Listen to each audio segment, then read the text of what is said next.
नहमदुहु व नसल्ली अला रसूलिहिल करीम अम्मा बाद फ़अऊज़ु बिल्लाहि मिनश शैतानिर रजीम बिस्मिल्लाहिर रहमानिर रहीम फ़इन आमनू बिमिस्लि मा आमनतुम बिही फ़क़द इह्तदौ सदक़ल्लाहुल अज़ीम। अन आइशा रज़ियल्लाहु तआला अन्हा क़ालत क़ाल रसूलुल्लाहि सल्लल्लाहु अलैहि वसल्लम मन अहदस फ़ी अम्रिना हाज़ा मा लैसा फ़ीही फ़हुव रद्दुन औ कमा क़ाल अलैहि सलातु वस्सलाम।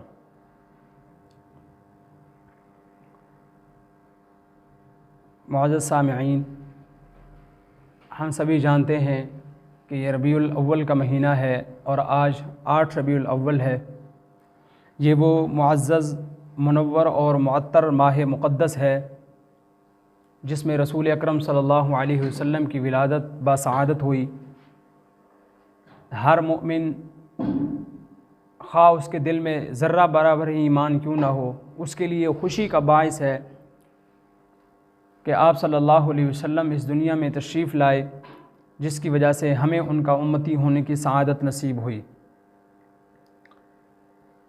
हुजूर की पैदाइश के हवाले से सबसे ज़्यादा अज़मत वाला महीना रबीउल अव्वल है, क्योंकि 12 महीनों में से यही वो माह मुक़द्दस है जिसमें आप सल्लल्लाहु अलैहि वसल्लम पैदा हुए।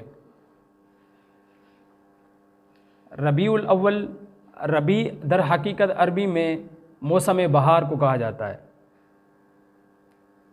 फिर एक रबीउल अव्वल होता है, एक रबीउल आखिर या रबीउल सानी भी उसे कहते हैं।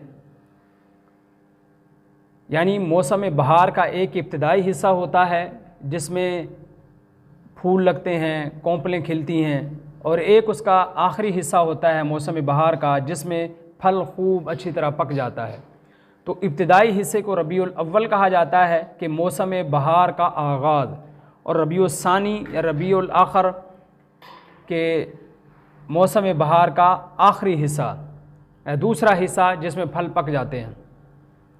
जिस वक़्त महीनों के नाम रखे जा रहे थे उस वक़्त यही मौसम चल रहा था, तो उस वक़्त इन महीनों के नाम फिर रबीउल अव्वल और रबीउल आखिर या रबीउल सानी पड़ गए।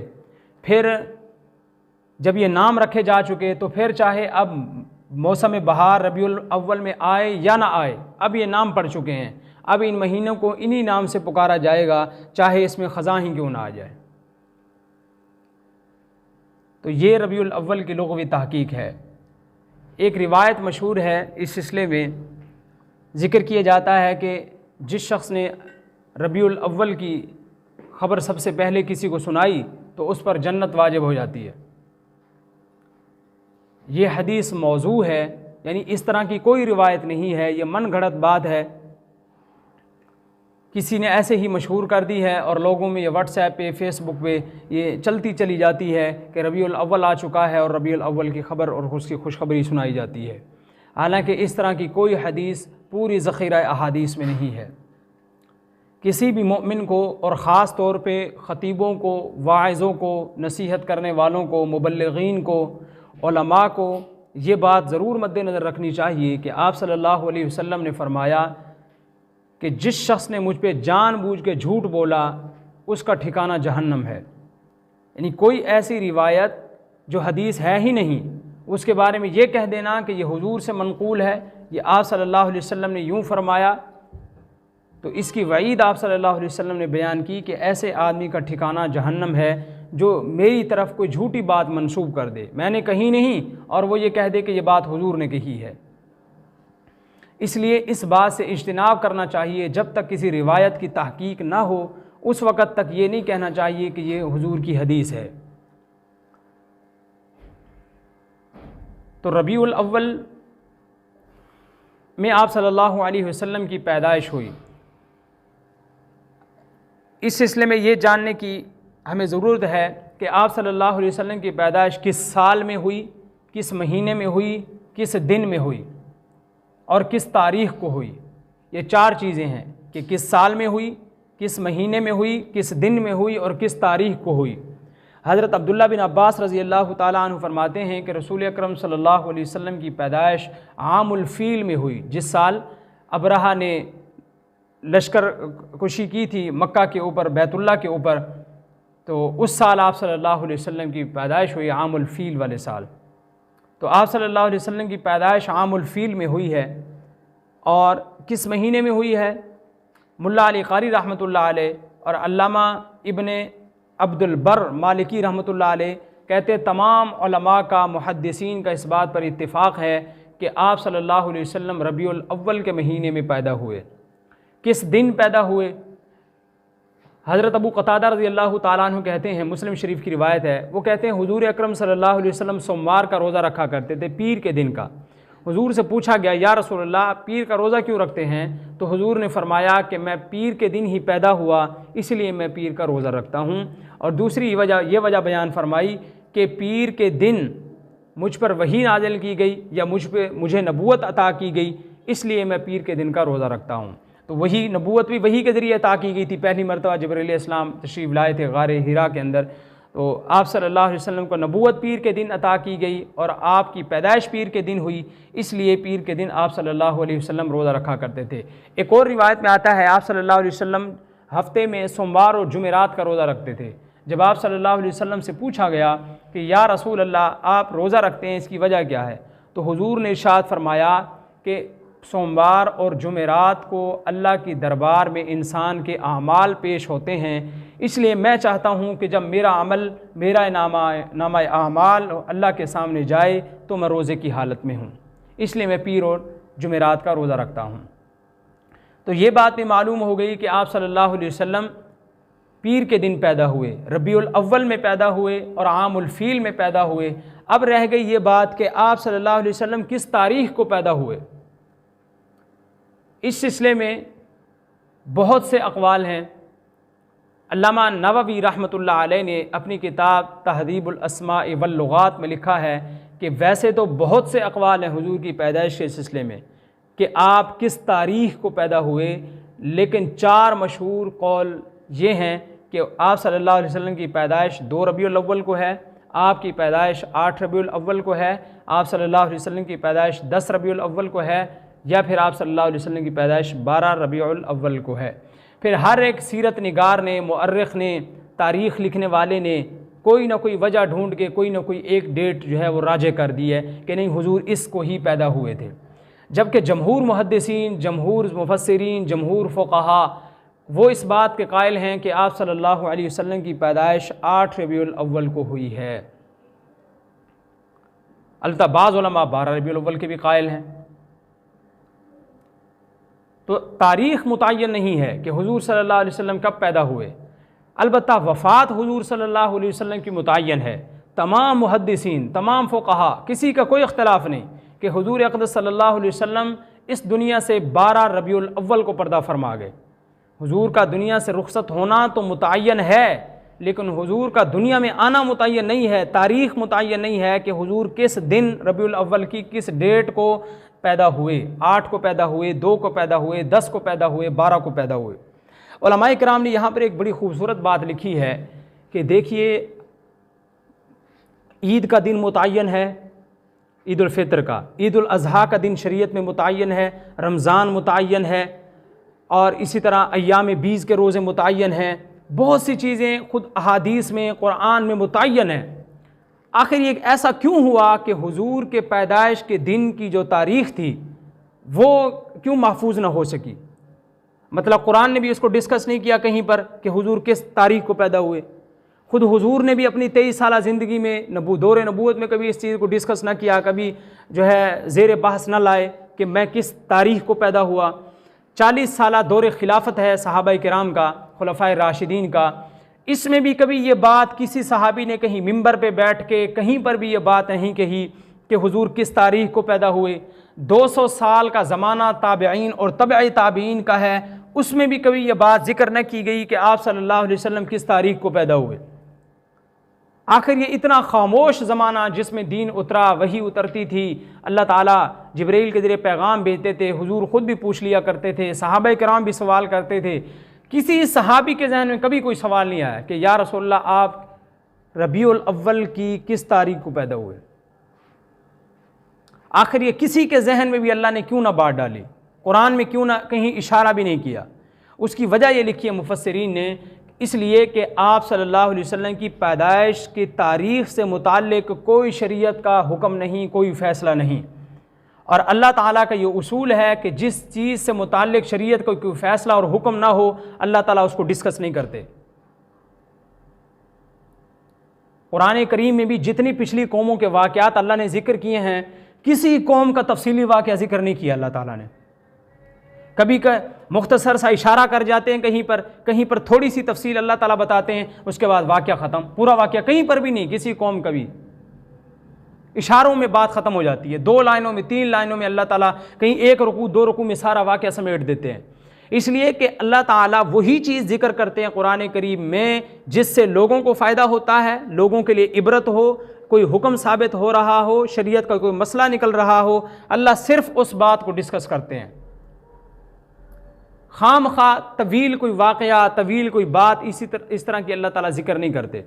इसीलिए हुजूर सल्लल्लाहु अलैहि वसल्लम ने फरमाया, एक मुसलमान की खूबी ये है कि जिस काम का उसको फ़ायदा ही नहीं है उसके पीछे पड़े ही ना। जिस बात का कोई फ़ायदा नहीं उस बात को कभी ज़ेर बहस ही ना लाए, जिस चीज़ का हासिल कोई नहीं उसको कभी मौजूए सुख़न ना बनाए। तो आप सल्लल्लाहु अलैहि वसल्लम की तारीख़ विलादत में जो इख्तिलाफ़ है उसकी हिकमत यही है कि हुजूर की तारीख़ विलादत से कोई मसला ही नहीं निकलता, कोई इस तरह की बात ही नहीं है। इसलिए सहाबा ने ना कभी ये सवाल हुजूर से किया, ना हुजूर ने कभी अल्लाह से पूछा, ना कुरान में अल्लाह ने कहीं इशारा किया, ना बाद में किसी ने ज़िक्र किया। फिर ये है कि हम में से हर शख्स इस ज़माने में इस बात का दावा करता है कि हम हुजूर से मोहब्बत करते हैं। हर शख्स किसी से पूछ लिया जाए, आला दर्जे का ईमान वाला हो, अदना दर्जे का ईमान वाला हो, नमाजी हो, बेनमाजी हो, जिससे भी पूछा जाएगा वो यही कहेगा कि मैं आशिक़ रसूल हूँ, मैं रसूल अकरम सल्लल्लाहु अलैहि वआलिहि वसल्लम से मोहब्बत करता हूँ, हुजूर से इश्क करता हूँ और करना भी चाहिए। अब दावा तो सबका है, लेकिन हमें ये कैसे पता चलेगा कि हम में से कौन सा शख्स अपने दावे में सच्चा है? इसके लिए कुरान ने भी एक पैमाना बयान किया और अहादीस में भी एक पैमाना बयान किया गया। मुख्तसरन तो ये कि वो पैमाना हुजूर के साथ इश्क का पैमाना हो या दीन इस्लाम के साथ इखलास का और अल्लाह पर सही मानों में ईमान रखने का पैमाना हो, वो सिर्फ़ और सिर्फ एक ही किस्म की शख्सियात हैं और वो हैं सहाबा किराम रिज़वानुल्लाहि अलैहिम अजमाइन। कुरान करीम कहता है फ़इन आमनू बिमिस्लि मा आमनतुम बिही फ़क़द इहतदौ, अगर ये लोग इस तरह ईमान ले आएँ जिस तरह तुम सहाबा ईमान लाए हो, फ़क़द इहतदौ, वो भी हिदायत याफ्ता हो जाएंगे जैसे तुम हिदायत याफ्ता हो। एक मौके पर आप सल्लल्लाहु अलैहि वसल्लम ने इरशाद फरमाया कि जो लोग मेरे बाद ज़िंदा रहेंगे वो बहुत से इख्तिलाफ़ात देखेंगे। फिर हुजूर ने कहा कि हज़रत इरबाज़ बिन सारिया से रिवायत है कि हुजूर ने फरमाया मेरे बाद जो लोग ज़िंदगी गुजारेंगे, बाद में क़यामत तक आएंगे, वो बहुत से इख्तिलाफ़ात, नई नई चीज़ें देखेंगे। तो हुजूर ने फरमाया कि अगर इस ज़माने में कोई शख्स मौजूद हो तो उसे चाहिए कि मेरे तरीक़े पर और सहाबाए किराम के तरीक़े पर चले। इनका रास्ता जिसने पकड़ लिया, कुरान और सुन्नत का रास्ता जिसने पकड़ लिया, वो शख्स उस ज़माने में भी चाहे कितने ही फितने का ज़माना क्यों ना हो, वो उसमें महफूज रहेगा। एक मौके पर आप सल्लल्लाहु अलैहि वसल्लम ने फरमाया कि बनी इसराइल में 73 फ़िरके थे, 72 फ़िरके थे और मेरी उम्मत के 73 फ़िरके होंगे और उनमें से एक जन्नत में जाएगा। साहबा ने पूछा या रसूल अल्लाह, वो जो जन्नत में जाएगा वो कौन सा फ़िरका होगा? हुजूर ने कहा मा अना अलैहि व अस्हाबी, जो मेरे तरीके पर और मेरे सहाबा के तरीके पर चलेगा वो फ़िरका जन्नती होगा। अब कुरान भी कहता है कि हिदायत याफ्ता वही है जो सहाबा की तरह ईमान ले आए। हदीस भी यही कहती है कि जब तुम फितने के ज़माने में मौजूद हो, ज़िंदगी गुजारो, तो सहाबा का पल्लू थाम लेना कि उन्होंने क्या किया। हदीस भी यही कहती है कि जो फ़िरका जन्नत में जाना चाहे, उस 73वें फ़िरके जमात गिरोह में शामिल होना चाहे, जो जन्नती है तो उसे चाहिए मेरे तरीके पर और सहाबा किराम के तरीके पर चले। एक और रिवायत में आता है कि खुलफाए राशिदीन की सुन्नत को मजबूती से थाम लेना, मेरी सुन्नत को और खुलफाए राशिदीन हज़रत अबू बकर, उमर, उस्मान और अली रिज़वानुल्लाहि अलैहि मजमाइन की सुन्नत को, उनके तरीक़े को मजबूती से थाम लेना। हुजूर ने फरमाया तुम गुमराह नहीं होगे। फिर हुजूर ने एक मौके पर यह फरमाया कि सबसे बेहतरीन ज़माना मेरा ज़माना है, फिर वो ज़माना है जो मेरे ज़माने के साथ है, फिर वो ज़माना है जो इनके बाद का ज़माना है। 3 ज़मानों की हुजूर ने गारंटी दी। एक ज़माना हुजूर का और सहाबा का ज़माना, एक ज़माना सहाबा के शागिर्दों का जिन्हें ताबईन कहते हैं, और तीसरा ज़माना सहाबा के शागिर्दों का जिन्हें तबअ ताबईन कहते हैं। ये 3 ज़मानों की गारंटी हुजूर ने दी कि ये बेहतरीन ज़माने हैं, इनके बाद बहुत ज़्यादा फितने उठेंगे। और फितनों के बारे में हुजूर ने फरमाया कि तुम में से जो शख्स फितने का ज़माना पाए उसे चाहिए कि मेरे और सहाबा के नक्शे कदम पर चले, सहाबा के अमल को देख ले कि सहाबा ने फितनों के ज़माने में क्या किया। क्योंकि हुजूर के इस दुनिया से पर्दा फरमाने के बाद बहुत ज़्यादा फितने उठे। इर्तिदाद का फितना था, हज़रत उस्मान गनी के ज़माने में कितने फितने उठे, हज़रत अली रज़ी अल्लाह ताला अन्हु के ज़माने में, हज़रत हसन हुसैन के ज़माने में कितने फितने उठे। सहाबा ने इन फितनों के मौके पर क्या काम लिया, क्या रवैया इख्तियार किया, वो इख्तियार करने की हमें ज़रूरत है। सहाबा के बाद हुजूर ने किसी शख्स के बारे में ये नहीं कहा कि मेरे बाद अगर कोई शख्स ये काम करे तो उसके नक्शे कदम पे चल लेना, सिर्फ सहाबा को मेयार करार दिया है। इसी वजह से सहाबा किराम से भी कुछ इरशादात मनकूल हैं। इमाम शातिबी रहमतुल्लाह अलैह, ये शाफ़ी अल मसलक हैं, इन्होंने अपनी किताब अल इअ्तिसाम जो कि बहुत मशहूर किताब है, उसमें हज़रत हुज़ैफ़ा बिन यमान जो कि हुजूर के राजदान सहाबी थे, जिनसे हज़रत उमर ने पूछा था बता के कहीं मेरा नाम भी मुनाफ़िकों में तो नहीं है जिनके बारे में हुजूर तुझे कह गए हैं। मैं सिर्फ यही पूछता हूँ कि मेरा नाम उनमें है कि नहीं है, मैं उनके नाम नहीं पूछता जो मुनाफिक है। तो ये वही सहाबी हैं। ये कहते हैं कि लोगों जो काम सहाबा किराम ने नहीं किया तुम कभी भी ना करना, इसलिए कि सहाबा ने कोई नेकी का रास्ता ऐसा नहीं छोड़ा जो उन्होंने ना किया हो और तुम्हारे लिए बाकी हो। एक काम भी 24 घंटे का 1 सेकंड भी सहाबा ने ऐसा नहीं छोड़ा जिसमें इबादत ना की हो। तो तुम्हारे लिए कोई ऐसा रास्ता नहीं बचा हुआ तुम ये कहो कि सहाबा ने तो ये काम नहीं किया लेकिन हम ये काम करेंगे। और फिर फरमाया लोगों अल्लाह से डरो और सहाबा का रास्ता इख्तियार करो। हज़रत अब्दुल्ला बिन मसूद रज़ी अल्लाह ताला अन्हु से रिवायत है, उन्होंने फरमाया कि लोगों हमारे तरीके को इख्तियार करो, नई चीज़ें दीन के रास्ते में न निकालो, हमारा रास्ता काफ़ी है तुम्हारे लिए दीन के रास्ते पर चलने के लिए। तो हर नई चीज़ जो दीन के अंदर नहीं है उसे बिदात कहा गया है। जो हुजूर के ज़माने में नहीं थी, सहाबा किराम के पास इख्तियार भी था, अगर चाहते तो वो कर लेते लेकिन उन्होंने नहीं की। और फिर कोई आदमी उस चीज़ को सवाब समझते हुए करे, दीन का हिस्सा समझते हुए करे तो वो चीज़ बिदात कहलाती है। हाँ, कोई दीन का हिस्सा नहीं समझता वैसे कोई नई चीज़ है, बिदत हर नई चीज़ को कहते हैं। मसलन गाड़ियाँ बन रही हैं, नई नई जहाज़ आ रहे हैं, इमारतें बिल्डिंगें बन रही हैं, अब इसे बिदत नहीं कहा जाएगा, इसलिए कि बिदत इस्तिलाहन उस चीज़ को कहते हैं जो दीन का हिस्सा समझी जाए और सवाब करके की जाए। कोई गाड़ी इसलिए बनाता ही नहीं कि दीन के अंदर गाड़ी बनाने का हुक्म है, ना कोई गाड़ी इसलिए इस्तेमाल करता है कि गाड़ी इस्तेमाल करना कोई सुन्नत फ़र्ज़ वाजिब है, कोई भी इस्तेमाल नहीं करता। इसलिए दुनिया की जितनी चीज़ें बन रही हैं और आइंदा तरक्की होती रहेगी, ये बिदत नहीं कहलाती। बिदत की तारीख़ में ये शर्त शामिल है कि उसको दीन का हिस्सा समझा जाए और उसको सवाब के लिए किया जाए। तो इसलिए हम देख लें जितने काम हमारे यहाँ होते हैं जिनको हम दीन का हिस्सा समझते हैं और सवाब करके समझते हैं, और वो चीज़ें ना हुजूर के ज़माने में थी ना सहाबा किराम के ज़माने में थी, वो सारी की सारी बिदातें कहलाती हैं। और हर बिदात गुमराही है, कोई बिदत अच्छी नहीं होती। बाद लोग ये समझते हैं कि बिदात की 2 किस्में, एक अच्छी बिदात है एक बुरी बिदात है। इस शरीयत की इस्तिलाह में कोई बिदात जो है वो अच्छी नहीं है। हुजूर ने फरमाया कुल्लु बिदातिन ज़लालह, हर बिदात गुमराही है और हर गुमराही का अंजाम जहन्नम है। तो इसलिए कोई भी नई चीज़ जो ना हुजूर के ज़माने में थी, ना कुरान में है, ना सहाबा किराम ने जिसको इख्तियार किया, वो बिदात है और उससे इज्तिनाब करना चाहिए। आप सल्लल्लाहु अलैहि वसल्लम ने इरशाद फरमाया, जिस शख्स ने दीन के अंदर कोई नया काम ईजाद किया या नया काम ईजाद करने वाले की इज़्ज़त की, उसकी हौसला अफजाई की, उसको अच्छा समझा, उसको अपने घर ठिकाना दिया, हुजूर ने फरमाया इस पर अल्लाह की भी लानत, इस पर फरिश्तों की भी लानत और तमाम लोगों की लानत ऐसे आदमी पर। किस पर? जिसने खुद बिदअत इख्तियार नहीं की, सिर्फ बिदअत इख्तियार करने वाले को प्रोटोकॉल दिया, उसको अच्छा समझा, उसकी इज़्ज़त अफजाई की, उसकी हौसला अफजाई की, उसको अपने घर में ठिकाना दिया और उसको अच्छा समझा बिदअत इख्तियार करने वाले को। हुजूर ने कहा कि उसका ठिकाना जहन्नम है।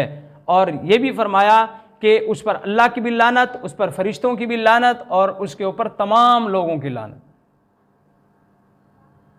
इमाम मालिक रहमतुल्लाह अलैह फरमाते हैं, जो शख्स हुजूर के बाद, सहाबा के ज़माने के बाद कोई नया काम करे और फिर वो ये समझे कि ये सवाब की चीज़ है, ये दीन का हिस्सा है, इमाम मालिक फरमाते हैं उसने हुजूर अक़दस सल्लल्लाहु अलैहि वसल्लम को खाइन कहा, यानी हुजूर ने खयानत की है। क्यों? इसलिए कि कुरान का दावा ये है, अल-यौम अकमलतु लकुम दीनकुम, आज हमने दीन मुकम्मल कर दिया। और ये बंदा जो ये कह रहा है कि ये सवाब की चीज़ है और दीन का हिस्सा है, मतलब यह है कि हुजूर ने दावा किया था 1400 साल पहले कि मैंने दीन मुकम्मल कर दिया, और ये शख्स कहता है नहीं नहीं, ये चीज़ अभी बाकी है, ये सवाब की चीज़ जो मैं कर रहा हूँ, जो दीन का काम समझ के, नहीं नहीं ये चीज़ बाकी है, ये हुजूर बताना भूल गए थे या हुजूर ने जानबूझ के नहीं बताई, आज मैं पूरी कर रहा हूँ। तो ऐसे बंदे ने हुजूर को खाइन कहा कि हुजूर ने खयानत की है अपने रसूल होने में। तो इसलिए जो चीज़ हम अक्सर ये बात कहते हैं, जो चीज़ कुरान में नहीं, जो चीज़ हदीस में नहीं, जो चीज़ सहाबा किराम के ज़माने में नहीं, वो चीज़ दीन का हिस्सा नहीं है और उसको करना कोई सवाब का काम नहीं है।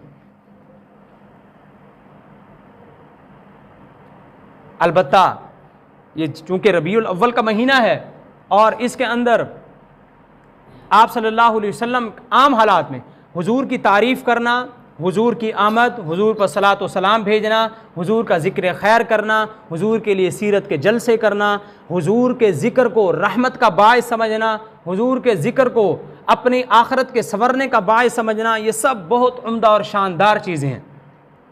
इंसान को हुजूर की सीरत का ज़िक्र करना चाहिए, हुजूर की सूरत का ज़िक्र करना चाहिए। हर वक़्त हर दिन मुमिन के लिए रबीउल अव्वल है। जब से हुजूर आए हैं हमारे तो लिए बहार का मौसम है, कोई दिन इबादत का मखसूस नहीं, शरीयत में कोई घड़ी मखसूस नहीं कि हुजूर ने कहा हो कि ये करो इस वक्त में ये करो। हाँ, चंद चीज़ें मखसूस हैं, वो हुजूर ने ही मखसूस कर दी हैं। उसके बाद किसी शख्स को इख्तियार नहीं कि वो दीन के अंदर कोई चीज़ ख़ास कर जाए। ये इख्तियार सिर्फ़ अल्लाह ताला हुजूर सल्लल्लाहु अलैहि वसल्लम ने अपने 4 सहाबा को दिया था, हज़रत अबू बकर सिद्दीक़ को, हज़रत उमर फ़ारूक को, हज़रत उस्मान गनी को, हज़रत अली को। हुजूर ने फरमाया था कि मेरे सुन्नत अलैकुम बिसुन्नती, लोगों तुम पर मेरी सुन्नत, मेरे तरीके की इत्तिबा भी लाजिम है, व सुन्नतिल खुलफाइर राशिदीन अल महदीयीन, और मैं कहता हूँ मेरे चारों खलीफा हिदायत याफ्ता हैं, इनके तरीके की, इनकी सुन्नत की इत्तिबा भी तुम पर ज़रूरी है। ये प्रोटोकॉल सिर्फ हुजूर के 4 सहाबा को हासिल था। उसके बाद किसी शख्स को, कोई बड़े से बड़ा इमाम, कोई बड़े से बड़ा मुहद्दिस, कोई बड़े से बड़ा मुफस्सिर, उसको ये इख्तियार हासिल नहीं है कि दीन के अंदर ज़रा सा भी इजाफा कर सके। और कोई आलिम हुज्जत नहीं किसी के लिए, कोई मुफस्सिर मुहद्दिस किसी के लिए हुज्जत नहीं। अगर हुज्जत है तो हुजूर की ज़ात है, अगर हुज्जत है तो कुरान है, अगर हुज्जत है ये तो 4 सहाबा हैं जिनके कौल और फेल की गारंटी अल्लाह हुजूर अपनी ज़िंदगी में दे गए कि अगर ये 4 सहाबा कोई काम तुम्हें कह जाएं तो कर लेना। अगर सहाबा किसी बात पर मुत्तफ़िक हो जाएं, किसी मसले पर इजमा कर लें तो ये तुम्हारे लिए लाजिम है। इसके बाद कोई शख्स किसी के ज़ात इतनी हैसियत नहीं रखती कि उसकी बात को हम सुन के ये कहें कि फ़लाँ बड़े इमाम ने, बड़े आलिम ने हमें ये बात कही है तो हम उसकी बात मानेंगे। ऐसे आलिम की बात जूते की नोक पे रखी जाएगी जो सहाबा किराम के ख़िलाफ़ कोई बात कहता है। और दूसरी बात, अगर कोई शख्स ये कहे कि जो काम हुजूर ने नहीं किया, जो काम सहाबा ने नहीं किया, मैं वो काम करूँगा, इसका मतलब है हुजूर ने भी खयानत की दीन में, सहाबा किराम ने भी दीन सही तरह नहीं पहुँचाया। क्योंकि जब एक काम हम कर रहे हैं तो हम इसी बात के दावेदार हैं और हम ये भी कहते हैं दीन का हिस्सा है। तो इसका मतलब तो यही हुआ, ना हुजूर ने दीन हम तक पहुंचाया, ना किसी सहाबी ने पहुंचाया। हमारे पास या तो जिब्राइल ने वही भेजी है या कोई और ज़रिया हमारे पास है जिसकी वजह से हमें पता चल गया कि दीन का हिस्सा है। तो इसलिए जो काम अल्लाह के नबी ने नहीं किया, जो काम सहाबा ने नहीं किया, जो काम ताबईन तबअ ताबईन जो कि बेहतरीन ज़माने जिनकी गारंटी हुजूर ने दी, जो तकरीबन 200 साल का ज़माना है, उसमें जो काम नहीं हुआ वो काम करना कोई सवाब का काम नहीं, वो काम करना कोई इबादत की चीज़ नहीं। वही काम करना अपना शौक़ तो हो सकता है, मसलन मेरा शौक़ है कि मेरा जी चाहता है मैं ये काम कर लूँ, अब ज़रूरी नहीं है जो मेरा शौक़ हो मेरा वो दीन भी हो। और हमने पिछले जुमे में बात कही थी कि दीनदारी जो है वो शौक़ पूरा करने का नाम नहीं बल्कि अल्लाह और उसके रसूल की इत्तिबा का नाम। देखा ये नहीं जाएगा कि मेरा शौक़ पूरा हो रहा है कि नहीं हो रहा, देखना ये है कि उस पर अमल भी हो रहा है, और देखना यह है कि अल्लाह और उसके रसूल की इत्तिबा भी हो रही है कि नहीं हो रही। इस पर मैं आपको दो वाक़यात सुनाता हूँ। हज़रत अब्दुल्ला बिन उमर रज़ियल्लाहु ताला अन्हु के सामने एक शख्स को छींक आई, उसने कहा अल्हम्दुलिल्लाह वस्सलामु अला रसूलिल्लाह। हज़रत अब्दुल्ला बिन उमर फरमाने लगे तुम्हारी बात बज़ाहिर तो अच्छी है कि तुमने छींक आने के बाद अल्लाह की तारीफ़ भी की है, हुजूर पर सलाम भी भेजा है, बज़ाहिर बड़ी अच्छी बात है। और फरमाने लगे मैं भी कायल हूँ हुजूर पर दरूद भेजने का, मुनकिर नहीं हूँ, हुजूर पर सलाम भेजने का मैं भी कायल हूँ, लेकिन मियाँ बात यह है हुजूर ने छींक आने के बाद ये कभी कहा नहीं है जो तू कह रहा है। हुजूर ने हमें सिखाया अल्हम्दुलिल्लाह अला कुल्ली हाल, बस यही दुआ हुजूर ने सिखाई है छींकने पर। ये जो तू पढ़ रहा है ना ये कहना हुजूर ने नहीं सिखाया, ये दीन नहीं है। ये तेरा शौक़ हो सकता है कि तू छींकने के बाद हुजूर पर सलाम भेजे, हुजूर की तालीमात ये नहीं है। हम हुजूर पर सलाम भी भेजेंगे लेकिन कोई चीज़ ख़ास नहीं करेंगे जो हुजूर ने नहीं की। सईद बिन मुसय्यब रहमतुल्लाह अलैह बहुत बड़े ताबई हैं, सहाबा के शागिर्द हैं। इनके सामने एक शख्स ने असर के बाद 2 रकत नफिल पढ़े तो हज़रत सईद बिन मुसय्यब ने उसको टोका कि ये तूने क्या किया है। कहने लगा कि मैंने 2 रकत नफिल पढ़े हैं। क्या मतलब है भाई, अल्लाह की रज़ा के लिए 2 रकत नफिल मैंने पढ़े हैं, आप कहते हैं क्या किया। उन्होंने कहा कि ये तो जहन्नम में ले जाने वाला अमल है। उसने कहा क्या 2 रकत नफिल पढ़ने पर अल्लाह जहन्नम में दाखिल करते हैं। उसने कहा अल्लाह 2 रकत पढ़ने पे जहन्नम में दाखिल नहीं करते, दीन में नया तरीका ईजाद करने पर अल्लाह जहन्नम में दाखिल करते हैं। ये 2 रकत नफिल तूने खिलाफ शरीयत पढ़ी है, हुजूर मना कर गए थे कि असर के बाद नफिल ना पढ़ना और तू कहता मैं 2 रकत नफिल पढ़ूंगा। तो इसलिए मेरे भाइयों बात ये नहीं देखने की कि हुजूर का जिक्र हम कर रहे हैं, ये फ़लाँ चीज़ कर रहे हैं, हम कुलखानी कर रहे हैं, हम 7 जुमेरातें कर रहे हैं, हम फ़लाँ काम कर रहे हैं, बज़ाहिर तो इसाले सवाब के काम है। देखना यह है कि ये चीज़ शरीयत में इसकी हैसियत क्या है। अब इसाले सवाब का कोई दिन फ़िक्स नहीं है तो हमने चौथा दिन फ़िक्स क्यों किया। क्या हम खुदा हैं, क्या हम रसूल हैं। हुजूर ने 7वें दिन जुमेरात को इसाले सवाब का दिन मुतय्यन नहीं किया तो हम क्यों करते हैं। हम बुध को कर लें, हम जुमे को कर लें, जुमेरात ही क्यों। हुजूर ने साल के बाद कोई डेट फिक्स नहीं की किसी चीज़ की सवाब के काम की तो हम फिक्स क्यों करते हैं। क्या हम खुदा हैं। दुरूद पढ़ने का कोई दिन मुतय्यन नहीं, आप दिन में पढ़ें, रात में पढ़ें, सुबह में पढ़ें, शाम में पढ़ें, जिस वक़्त पढ़ें, सोए हुए पढ़ें, जागते हुए पढ़ें, जब पढ़ें जी चाहें, सवाब की चीज़ है। लेकिन कोई दिन हम ख़ास कर लें कि इसी वक्त दुरूद पढ़ना ज़रूरी है, जो नहीं पढ़ेगा वो गुस्ताख़ रसूल है। ये क्या हम खुदा हैं। जो चीज़ शरीयत ने ख़ास नहीं की उसको ख़ास करना जायज़ नहीं है और उस काम को करना भी जायज़ नहीं है उस ख़ास वक़्त में। अगर मैं ये कहूँ कि इस वक्त मेरे लिए काम करना ज़रूरी है, शरीयत ने ख़ास नहीं किया, तो ना ये कि उस वक़्त में वो काम करना जायज़ ही नहीं है सिरे से। क्यों, इसलिए कि अब ये चीज़ एक रस्म और रिवाज बनती जा रही है। तो इसलिए इस चीज़ से हमें इज्तिनाब करना चाहिए। हुजूर की सीरत के ऊपर हम बयानात करें, हुजूर की सीरत के जलसे हों, हुजूर का ज़िक्र खैर हो, हुजूर पर दुरूद व सलाम हो, सारे काम होने चाहिए। बहुत आला दर्जे की इबादत है लेकिन दिन ख़ास करना जायज़ नहीं है। अब हम देख लें, अब रबीउल अव्वल का महीना है। अब रबीउल अव्वल से पहले ना हमें हुजूर की ज़ात याद रहती है, ना रबीउल अव्वल के बाद याद रहती है। रबीउल अव्वल में हम खिलाफ शरीयत की हुदूद को फलांग करके पता नहीं क्या कुछ करते हैं। हमसे सहाबा से बड़े आशिक हम नहीं हैं,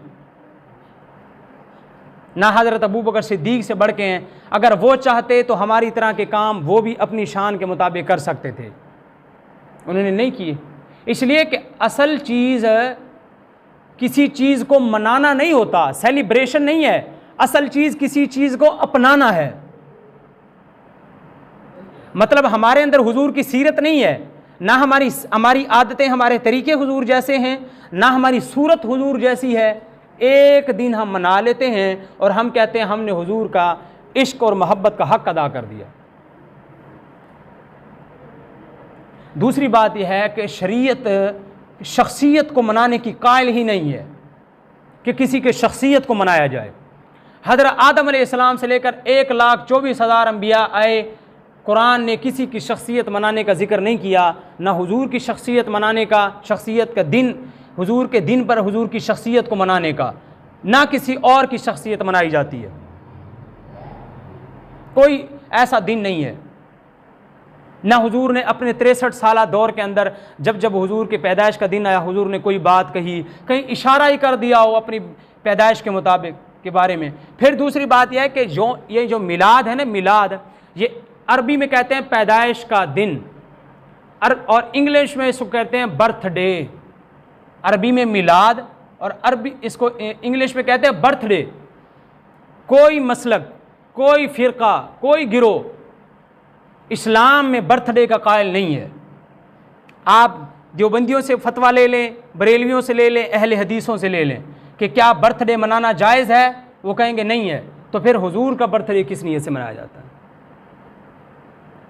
जब एक चीज़ जायज़ ही नहीं और हुजूर ने नहीं मनाई, किसी सहाबी ने नहीं मनाई, हम किस नीयत से मनाते हैं?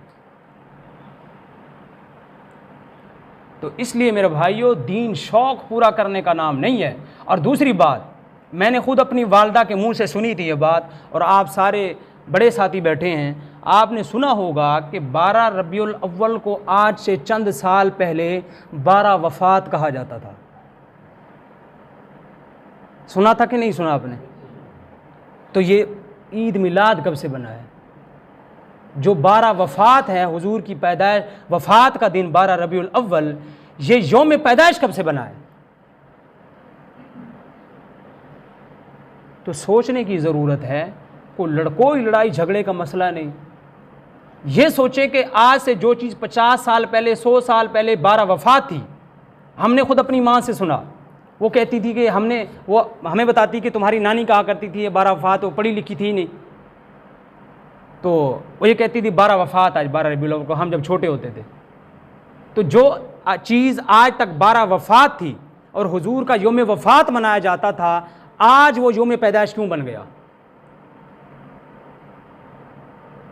और तीसरी बात, हमारे यहाँ कोई बंदा फौत हो जाए ना, दुनिया से चला जाए, तो हम उसकी बरसी मनाते हैं। हुजूर का यौम पैदाइश क्यों? हमारा बंदा अगर बिलफर्ज 12 रबीउल अव्वल को मेरे वालिद पैदा हुए 12 रबीउल अव्वल को, और 12 रबीउल अव्वल को मेरे वालिद फौत हो गए, तो मैं उसका बर्थडे मनाऊंगा या बरसी मनाता हूँ? हमारे यहाँ क्या मनाते हैं? बरसी मनाते हैं ना। तो हुजूर को अगर तस्लीम कर लिया जाए कि 12 रबीउल अव्वल को हुजूर की पैदाइश है और 12 रबीउल अव्वल को हुजूर की वफ़ात है, ये इत्तिफाक है, तो हुजूर की पैदाइश क्यों मनाई जाती है? अपने अबू की हम बरसी मनाते हैं कि गम होता है हमें, और हुजूर की खुशी मनाते हैं। क्या हमारा हुजूर का दर्जा हमारे बाप जितना भी नहीं? और हुजूर ने फरमाया, कोई शख्स तुम में से उस वक़्त तक कामिल ईमान वाला नहीं हो सकता जब तक मैं उसके माँ बाप, उसकी औलाद, दुनिया की तमाम चीज़ों से ज़्यादा महबूब मैं ना बन जाऊँ। और सहाबाए किराम कहते थे, जब जब 12 रबीउल अव्वल आया, हमारा दिल छलनी हो गया गम से कि आज वो शख्सियत हमसे रवाना हो गई, जिनके पास बैठा करते थे, जिनके चेहरे का दीदार किया करते थे, जिनसे दीन सीखा करते थे, वही उतरती देखा करते थे, जिनके साथ जंगें किया करते थे, जिनके साथ खुशी मनाते थे, जिनके साथ गम मनाते थे, आज वो हुजूर हम में से जुदा हो गए। जब भी 12 रबीउल अव्वल आया, हमारा दिल दुखी हुआ। फिर मेरे भाइयों, बात लंबी हो रही है लेकिन मौजू बहुत अहम है। 12 रबीउल अव्वल के मौके पर बाज़ लोग रोज़ा रखते हैं। शरीयत में कोई रोज़ा नहीं इस दिन में। पीर के दिन का रोज़ा तो है, हुजूर ने रखा है, 12 रबीउल अव्वल का कोई रोज़ा नहीं। 12 रबीउल अव्वल के मौके पर खाना पकाना घरों के अंदर पकाया जाता है, तकसीम किया जाता है, इसको दीन का हिस्सा और सवाब की चीज़ समझा जाता है। जो ना करे उसको गुस्ताख समझा जाता है और ये समझा जाता है कि इसको हुजूर की आमद पे खुशी नहीं हुई। अगर खुशी सिर्फ हलवा पकाने से ही होती है तो अबू बकर ने भी नहीं पकाया, फिर उमर फ़ारूक ने भी हलवा कोई नहीं पकाया, कोई देग नहीं लगाई। उस्मान गनी और अली और मुर्तज़ा ने भी कोई देग नहीं लगाई, कोई पतीला नहीं चढ़ाया, गोश्त नहीं पकाया और महल्ले में तकसीम नहीं किया। अगर वो चाहते तो अपनी शायान निशान, वो तो इस्लामी निज़ाम था ना, वहाँ तो बैतुल माल से पक सकती थी देग, चाहते तो सारे लंगर लगा देते, चलो भाई 12 रबीउल अव्वल है और देगें पकाओ, मदीने में तकसीम करो। कुछ ऐसा काम नहीं हुआ। फिर ये कि झंडियाँ लगाई जाती हैं, झंडों पे हुजूर सल्लल्लाहु अलैहि वसल्लम के पाँव मुबारक, जूते मुबारक की तस्वीर होती है और वही झंडियाँ शाम को गली के और गटर के अंदर पड़ी होती हैं। ना यकीन आए तो देख लीजिएगा, हम खुद देख लें, अपने घरों में जब लगाते हैं, दुकान पे लगाते हैं, गलियों में लगाते हैं, कोई बंदा आप में से कोई ऐसा शख्स हो जो कहता हो मैंने खुद देखा कि भाई उसने वो झंडियाँ इकट्ठी की और महफूज जगह पे जाके रख दी।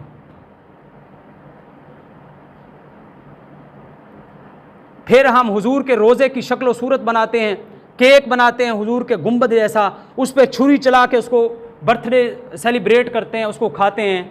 अगर हुजूर के रोज़े की तस्वीर कोई अंग्रेज़ बना ले, कोई यहूदी बना ले, कोई ईसाई बना ले, क्या हम गवारा करेंगे? हम कहेंगे भाई हुजूर के रोज़े जैसा तो कोई रोज़ा हो नहीं सकता, तुम कौन होते हुजूर के रोज़े की जो है उसकी तस्वीर बनाने वाले? अगर यहूदी बनाए तो गुस्ताख है, हम बनाए तो हम आशिक रसूल हैं। काबा की तस्वीर अगर कोई गैर मुस्लिम बना ले तो हम कहेंगे इसने गुस्ताखी कर दी। अगर हम खुद बना ले तो वो कौन सा इश्क है? अगर यही इश्क है तो ये इश्क हज़रत अबू बकर सिद्दीक़ को समझ क्यों नहीं आया? ये इश्क सहाबा को समझ क्यों नहीं आया? ये हमारे औलिया को समझ क्यों नहीं आया? हम सरे फहरिस्त पीरान पीर हज़रत मौलाना पीर अब्दुल कादिर जिलानी रहमतुल्लाह अलैह, दीगर बायज़ीद बुस्तामी रहमतुल्लाह अलैह, बड़े बड़े अकाबिरीन गुजरे हमारे, कहीं पर भी ये चीज़ें आपको नज़र नहीं आएंगी। और जैसे मैंने पहले कहा कि आज से चंद साल पहले अपने आबाओ-अजदाद से हमने सुना ये 12 रबीउल अव्वल 12 वफ़ात था कि हुजूर की इंतकाल का दिन है, ये हुजूर के दुनिया से पर्दा करने का दिन है, ये हुजूर की आमद का दिन नहीं है। और इमाम अहले सुन्नत मौलाना इमाम अहमद रज़ा ख़ान बरेलवी रहमतुल्लाह अलैह, उन्होंने अपने फतावा में लिखा है कि हुजूर की पैदाइश 8 रबीउल अव्वल को है। और ख़ुद इमाम जो है अहमद रज़ा ख़ान बरेलवी रहमतुल्लाह अलैह से साबित नहीं है कि उन्होंने अपनी पूरी ज़िंदगी में कभी हुजूर का इस तरह का मिलाद मनाया हो जैसे हम मनाते हैं।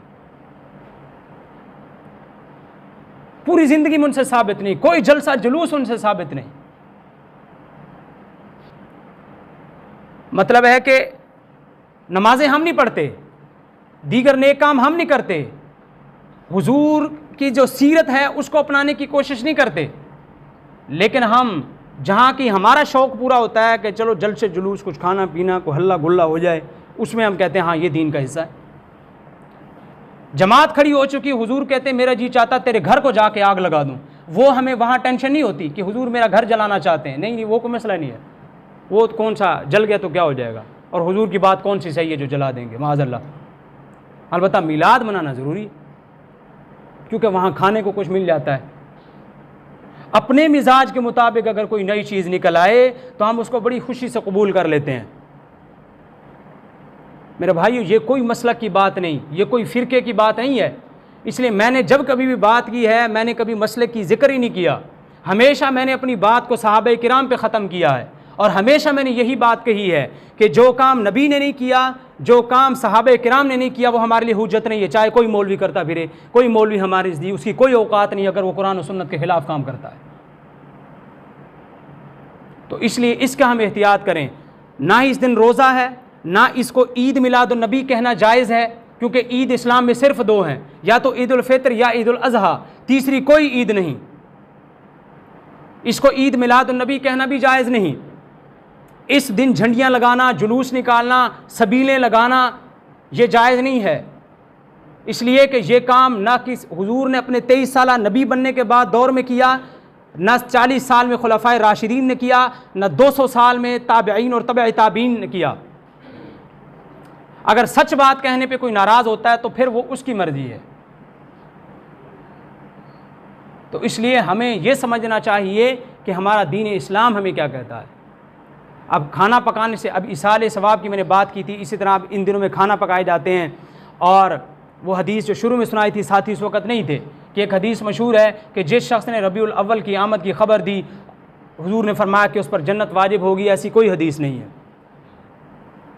हुजूर ने फरमाया कि जो हदीस मेरी ना हो और वो ये कहे कि ये हुजूर की हदीस है, वो आदमी जहन्नम में अपना ठिकाना बना ले। फिर यानी मैंने एक बात कही नहीं और वो ये कहता है ये हुजूर की हदीस है। तो इसलिए हमें इस दिन कुछ नहीं पकाना। अब कोई ये कि खाना पकाना कौन सी बुरी बात है? खाना पकाना बुरी बात नहीं, इस दिन लाजिम करके खाना पकाना ये बुरी बात है। ये हुजूर का तरीका नहीं है। आप पहले पका ले एक दिन, दूसरे दिन पका लीजिए। उसी दिन पकाना कौन सा ज़रूरी है? फिर वही ईद का समा पैदा किया जाता है, वही नए कपड़े, और ऐसे ही जैसे ईद उल फित्र हो या ईद उल अज़हा हो। तो हमेशा याद रख लीजिए, उसूल याद रख लीजिए, कोई आलिम की ज़ात हमारे लिए हुज्जत नहीं, कोई मुहद्दिस मुफस्सिर, अगर वो अल्लाह और उसके रसूल और सहाबा किराम के तरीके के ख़िलाफ़ चलता है। मैंने 2 हदीसें पहले सुनाई थी और साथी हैं, फिर सुना के बात ख़त्म कर देता हूँ। हुजूर ने फरमाया तुम मेरे बाद बहुत से इख्तिलाफ़ात देखोगे। जब फितरों का ज़माना आ जाए, इख्तिलाफ़ का ज़माना आ जाए, मेरे तरीके पे चलना, सहाबा किराम के तरीके पे चलना। हुजूर ने यह नहीं कहा कि उस वक़्त के अपने उलमा जो नई नई सहूलतें पैदा करेंगे और अपना पेट भरने के लिए तुमसे देगें लगवाएंगे, उनके तरीके पर चलना। कोई हुजूर ने नहीं कहा। और दीन इस्लाम तो मुश्किल का दीन है ही नहीं। वो कैसे कह सकता है किसी आदमी को तुम ये काम करो? वो तो पैसों का बोझ किसी पर डालते ही नहीं है। वो तो कफन के मामले में भी ये कहता है कि अगर किसी बंदे को दफनाने के लिए कफन भी नहीं है, जो उसके फटे पुराने कपड़े उसी में दफना दो। वो तो उस वक्त भी मजबूर नहीं करता। वो तो इतने आसानी का दीन है। वो तो शादी के मौके पे किसी को मजबूर नहीं करता। किसी के पास सूट तक नहीं है। महर जो कि फ़र्ज है, शरीयत कहती है किसी के पास निकाह के वक्त भी पैसे महर के नहीं हैं, वो अपनी बीवी से ये कह दे कि मैं बाद में तुझे किस्तों में दे दूंगा, 500-500 करके दे दूंगा, 1000-1000 करके दे दूंगा। शरीयत कहती है हमें यह भी मंजूर है, हम बोझ नहीं डालते किसी पे। जो दीन इतना आसान हो, क्या वो गरीबों की जेब से देंगे लगवाएगा? कुल खानियाँ करवाएगा? क्या वो 7 जुमेरातें करवाएगा? और क्या वो इस तरह के काम करने का हुक्म देगा? हरगिज़ नहीं। दीन पैसे का कायल है ही नहीं कि पैसों में मुश्किलात में इंसान को डाला जाए। वो कहता खुद जान मार के जो इबादत कर सकते हो मुसल्ले पे ठहरो, इबादत कर लो। जो खुद इबादत कर सकते हो, कुरान पढ़ सकते हो, पढ़ लो। किसी को मजबूर नहीं किया कि 50 बंदे बुलवाए और उनको खाना खिलवाए। इस्लाम कहीं भी नहीं कहता। भाई खुद रोज़ाना 1 रुकू पढ़ लिया करो, बजाय 1 साल के बाद 1 कुरान ख़त्म करवाने के 1 रुकू डेली खुद पढ़ लिया करो। इस्लाम जैसा खूबसूरत दीन कोई नहीं है। गलती हमसे हुई कि हमने समझा नहीं, कसूर हमारा है कि हमने सही दीन सीखा नहीं। हम अपनी आसानियाँ और सहूलतों के लिए, अब जिसके पास पैसे हैं, अब बताएं उसके लिए 1 सिपारा कुरान पढ़ना मुश्किल है, देग लगवाना मुश्किल है? 1 सिपारा कुरान पढ़ना मुश्किल है। पैसे तो हैं, लगवा देगा। जो गरीब आदमी जिसकी जेब में 5 रुपये नहीं, वो डेली कुरान पढ़ के बख्श देगा। वो कहेगा यार देग के पैसे तो हो नहीं सकते, मैं अपनी अम्मी को खुद ही सवाब भेज दूंगा, मुझे क्या ज़रूरत देग लगवाने की। तो इसलिए मेरे भाइयों, दीन को सीखना ज़रूरी है। इसलिए हम यहाँ पे यही अपना ज़िम्मेदारी और फ़र्ज़ समझते हैं कि सही बात जो दीन की है वो आप तक पहुँचा दी जाए, ताकि कल क़यामत के दिन हमारे गले के अंदर रस्सा डाल के हमें जहन्नम में डाल दिया जाए। कल को अल्लाह ताला हमें यह न कहे कि तुम्हें दीन की सही बात का पता था, तुमने लोगों को क्यों नहीं बताया। इसलिए हमें तो अपने उस आखिरत के दिन से फ़िक्रमंद हैं और आपको ये बातें बताते हैं। आज आप अगर हमसे नाराज़ भी हो जाएंगे, कल क़यामत के दिन अल्लाह हमसे नाराज़ नहीं होगा, क्योंकि वो जानता है सही बात यही है। और अगर आज हम आपकी नाराज़गी से डर कर कि मैंने ये कह दिया तो मेरा भाई नाराज़ हो जाएगा, फ़लाँ नाराज़ हो जाएगा, कोई फ़लाँ कमेटी वाला नाराज़ हो जाएगा, तो इस डर से अगर हम आपको हक़ ना बताएं तो चंद दिन की ज़िंदगी तो यहाँ गुजार लेंगे, लेकिन आखिरत पे फिर हमारे लिए अज़ाब भी उतना डबल है जितनी हमारी ज़िम्मेदारी है।